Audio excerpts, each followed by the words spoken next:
एक बात नोट करने वाली है, जितने भी नौजवान मुसलमान हैं वो कह रहे हैं कि कानून सबके लिए बराबर है, संविधान सबसे ऊपर है, अजान के लिए लाउडस्पीकर की क्या जरूरत है। लेकिन बुजुर्ग कहते हैं कि 2 मिनट की अजान अगर लाउडस्पीकर हो जाए तो दिक्कत क्या है। अब शिवसेना भी यही कह रही है कि लाउडस्पीकर से दिक्कत क्या है, लेकिन राज ठाकरे कह रहे हैं दिक्कत है। इसीलिए उनकी पार्टी के कार्यकर्ता सड़कों पर उतरे, मस्जिदों के सामने हनुमान चालीसा का पाठ किया, लाउडस्पीकर पर हनुमान चालीसा बजाई, मंदिरों में महाआरती की। संजय राउत कह रहे हैं कि कहीं कोई आंदोलन नहीं हुआ, लेकिन आज पुणे, नासिक, औरंगाबाद, उस्मानाबाद, शोलापुर, धुले जैसे तमाम इलाकों में एमएनएस के कार्यकर्ता इस तरह के आंदोलन करते दिखाई दिए। यह तस्वीर पुणे के मारुति मंदिर की है। पिछले महीने राज ठाकरे इस मारुति मंदिर में आए थे और उन्होंने महाआरती की थी। आज उनके कार्यकर्ताओं ने यहां पूजा अर्चना की। सोलापुर में हनुमान चालीसा के पाठ को लेकर एमएनएस के कार्यकर्ता और पुलिस आमने सामने आ गए। दरअसल सोलापुर में मारुति मंदिर से कुछ दूरी पर मस्जिद है। एमएनएस के कार्यकर्ता लाउडस्पीकर पर हनुमान चालीसा बजाने की कोशिश कर रहे थे, पुलिस ने रोका। पुलिस लाउडस्पीकर को बजाने में इस्तेमाल होने वाली चीजों को लेकर चली गई। इसके बाद एमएनएस के कार्यकर्ताओं ने ढोल और घंटी बजाकर हनुमान चालीसा का पाठ किया। महाराष्ट्र के धुले में भी एमएनएस के कार्यकर्ता शिवतीर्थ चौक पर जमा हुए। पहले उन्होंने जय श्री राम और जय हनुमान के नारे लगाए और उसके बाद ये लोग लाउडस्पीकर लेकर मुगलाई इलाके में बनी मस्जिद के सामने जा रहे थे। इनका इरादा दोपहर की अजान के वक्त मस्जिद के सामने लाउडस्पीकर पर हनुमान चालीसा पढ़ने का था, लेकिन ये कार्यकर्ता जैसे ही मस्जिद की तरफ बढ़े, पुलिस ने सबको हिरासत में ले लिया। नासिक से भी कुछ ऐसी तस्वीरें आई। यहां तो महाराष्ट्र नवनिर्माण सेना के वक्त फज्र की नमाज के वक्त से ही लाउडस्पीकर पर मस्जिद के सामने उनके कार्यकर्ता आ गए, हनुमान चालीसा पढ़ने की तैयारी करने लगे, लेकिन पुलिस ने उनके लाउडस्पीकर, एम्पलीफायर और बाकी इक्विपमेंट को जब्त कर लिया और कई कार्यकर्ताओं को हिरासत में ले लिया। पुलिस को इस बात की खबर थी कि एमएनएस के लोग सुबह सुबह मस्जिद के सामने हनुमान चालीसा का पाठ करने की तैयारी कर रहे हैं। पुलिस ने भी अपनी तैयारी उसी हिसाब से की थी और एमएनएस के कार्यकर्ताओं के मस्जिद के पास पहुंचने से पहले ही उन्हें हिरासत में ले लिया। अपनी पार्टी के नेताओं को हिरासत में लेने से राज ठाकरे नाराज हैं। उनका कहना है कि कानून का पालन करने की मांग करने वाले लोगों पर एक्शन हो रहा है और कानून तोड़ने वालों पर नहीं हो रहा। राज ठाकरे अब सुप्रीम कोर्ट से सवाल कर रहे हैं। राज ठाकरे ने कहा कि सुप्रीम कोर्ट ने लाउडस्पीकर को लेकर क्लियर ऑर्डर दिया है।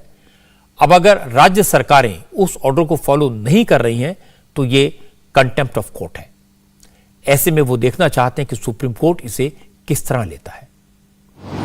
हम इस देश में, महाराष्ट्र में शांतता चाहते हैं, कोई दंगा फसाद नहीं चाहते। हम सिर्फ चाहते हैं कि जैसे मस्जिदों के ऊपर है, अगर इलीगली अगर मंदिरों के ऊपर भी होगा वो भी निकालो आप। ये विषय सामाजिक है, ये धार्मिक विषय नहीं है, ये पहले समझ लो आप।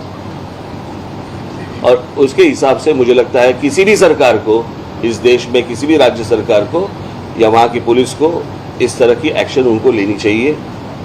अगर आप सुप्रीम कोर्ट का अगर आप कंटेम्प्ट ऑफ कोर्ट कर रहे हो तो सुप्रीम कोर्ट इसके आगे क्या करने वाली है ये भी मुझे देखना है। कि एक बार फैसला सुना देती है आप, और फैसला सुनाने के बाद अगर नीचे जो सरकारें हैं वो उसका इम्प्लीमेंटेशन अगर नहीं कर रहे हैं तो फिर फायदा क्या है सुप्रीम कोर्ट का। सुप्रीम कोर्ट का डिसीजन है, डिसीजन के बाद अगर सरकारें नहीं मानती तो क्या करेंगे आगे। और जब निवेदन की भाषा जब नहीं समझ में आती तब आंदोलन की भाषा शुरू हो जाती है।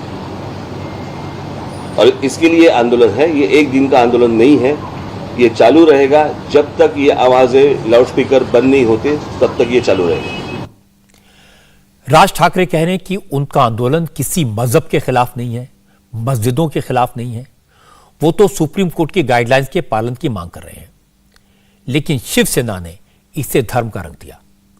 कहा राज ठाकरे का आंदोलन मस्जिदों के नहीं, मंदिरों के खिलाफ है। राज ठाकरे की वजह से हिंदुत्व का गला घोटा गया। यह हिंदुओं के लिए काला दिन है, क्योंकि राज ठाकरे की जिद की वजह से शिरडी और त्र्यंबकेश्वर जैसे तीर्थ स्थलों पर लगे लाउडस्पीकर बंद करने पड़े, जिसकी वजह से गांव वाले प्रार्थना नहीं सुन पा रहे। संजय राउत ने आज सीधे सीधे आरोप लगाया कि बीजेपी राज ठाकरे का इस्तेमाल कर रही है। राज ठाकरे के सहारे बीजेपी का इरादा हिंदू हिंदू में झगड़ा कराना है। महाराष्ट्र में जो लाउडस्पीकर के बारे में कुछ लोगों ने विवाद शुरू किया, उसके पीछे भारतीय जनता पार्टी, राज ठाकरे जी का इस्तेमाल करके ये लोग हिंदू हिंदू में झगड़े लगाना चाहते हैं। बात सिर्फ मस्जिद के ऊपर लाउडस्पीकर की नहीं है। आज महाराष्ट्र के बहुत से जो मंदिर है बड़े, जहाँ हजारों लाखों श्रद्धालु जाते हैं सुबह की आरती के लिए, जहाँ हम काकड़ आरती कहते हैं, इसके लिए मंदिर में बहुत कम लोगों को प्रवेश मिलता है, लेकिन बाहर आजू बाजू के गांव में हजारों लोग उस आरती के आनंद लेने के लिए जागते हैं, उठते हैं। आज वो सभी शिरडी हो, त्र्यंबकेश्वर हो और बड़े बड़े मंदिर हो, अष्टविनायक हो, ऐसे सैकड़ों मंदिर के ऊपर आज लाउड स्पीकर से हम आरती नहीं सुना सके। ये सबके लिए, हिंदुओं के लिए दुख की बात है, श्रद्धालुओं के दुख की बात है, और उसके बारे में सभी लोगों ने अपनी नाराज़गी जताई है। आज जिस तरह से हमारे मंदिरों के ऊपर से ये आरती लोगों को सुनने नहीं आई, लोग हज़ारों लोग जमा थे शिरडी के परिसर में या त्र्यंबकेश्वर में, जो ज्योतिर्लिंग है महत्वपूर्ण, तो हमारे लिए, हिंदुओं के लिए काला दिन मैं मानता हूँ।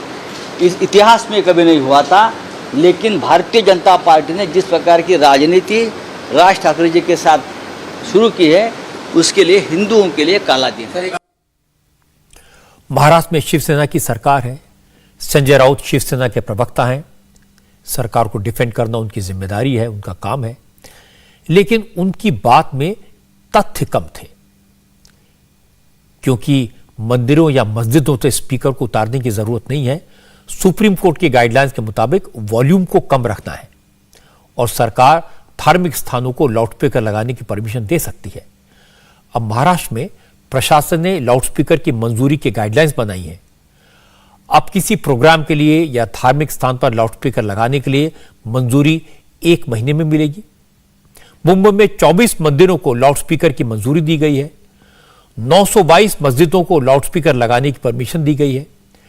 इसलिए मस्जिद हो या मंदिर, नियम के मुताबिक लाउडस्पीकर लगा सकते हैं, बजा सकते हैं। वैसे इस मसले में आज बालासाहब ठाकरे की भी एंट्री हो गई। राज ठाकरे ने बाल ठाकरे का एक पुराना वीडियो सोशल मीडिया पर पोस्ट करके यह जताने की कोशिश की कि वो बालासाहब के रास्ते पर चल रहे हैं और उद्धव ठाकरे बाल ठाकरे के हिंदुत्व को भूल गए हैं। राज ठाकरे ने बालासाहब ठाकरे का जो वीडियो पोस्ट किया, उसमें बालासाहब कह रहे हैं कि जब शिवसेना की सरकार महाराष्ट्र में बनेगी तो सड़क पर नमाज बंद होगी और मस्जिदों से लाउडस्पीकर उतारे जाएंगे। ज्या दिवशी माझं सरकार या महाराष्ट्रामध्ये येईल, त्यावेळेला रस्त्यामधले नमाज आम्ही पडल्या बंद केल्याशिवाय राहणार नाही।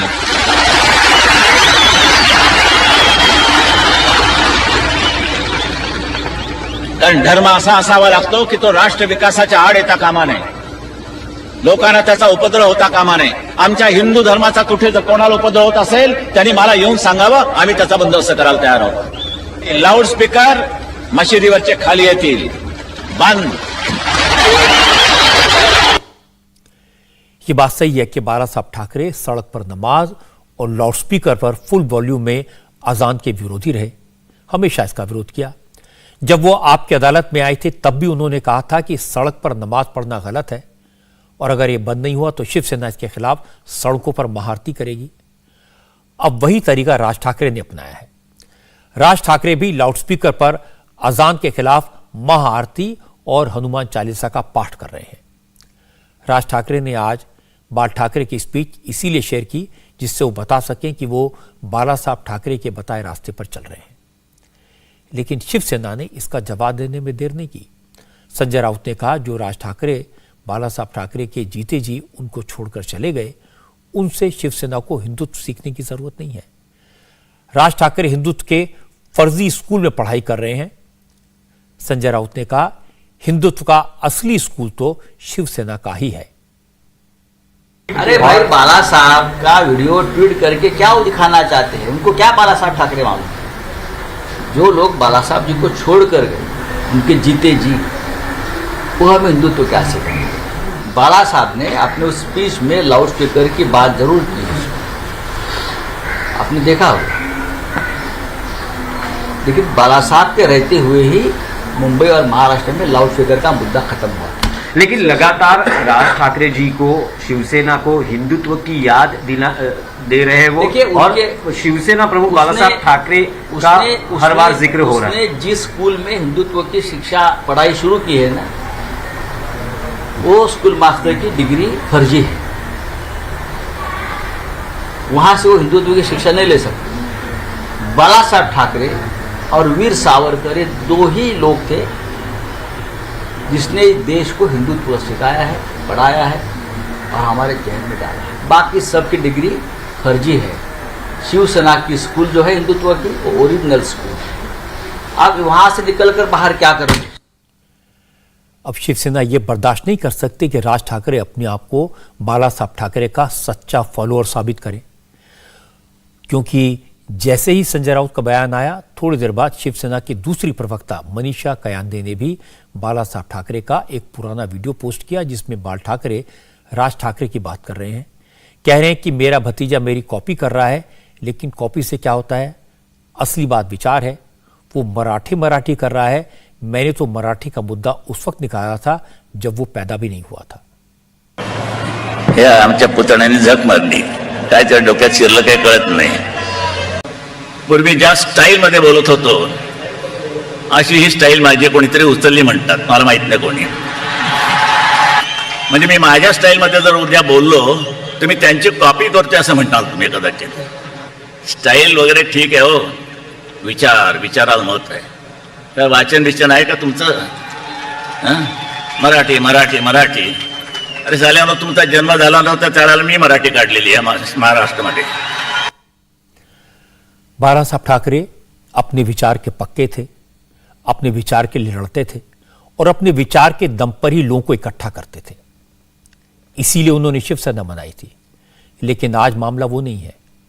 आज झगड़ा मंदिर, मस्जिद, अजान या हनुमान चालीसा का नहीं है, झगड़ा कुर्सी का है। राज ठाकरे सियासी हैसियत वापस पाना चाहते हैं और उद्धव ठाकरे अपनी कुर्सी को बचाए रखना चाहते हैं। दोनों के लिए जरिया एक ही है, प्रखर हिंदुत्व, और इसके प्रतीक बाला साहब ठाकरे। उद्धव ठाकरे प्रखर हिंदुत्व की बात फिलहाल करने में थोड़ा हिचकिचाते हैं। वो बाला साहब ठाकरे के टेप नहीं बजा सकते, क्योंकि एनसीपी और कांग्रेस उनका पावर कनेक्शन काट देंगे। राज ठाकरे उद्धव की इस मजबूरी को समझते हैं, इसलिए वो लाउडस्पीकर लेकर निकले हैं और बाला साहब ठाकरे का टेप जोर जोर से बजा रहे हैं। मुकाबला इस बात का है कि कौन बड़ा हिंदुत्ववादी है और कौन बाला साहब ठाकरे का असली फॉलोअर है। इंडिया टीवी हर वक्त हर जगह डाउनलोड करने के लिए सर्च करें India TV news Google play store या ऐप स्टोर पर।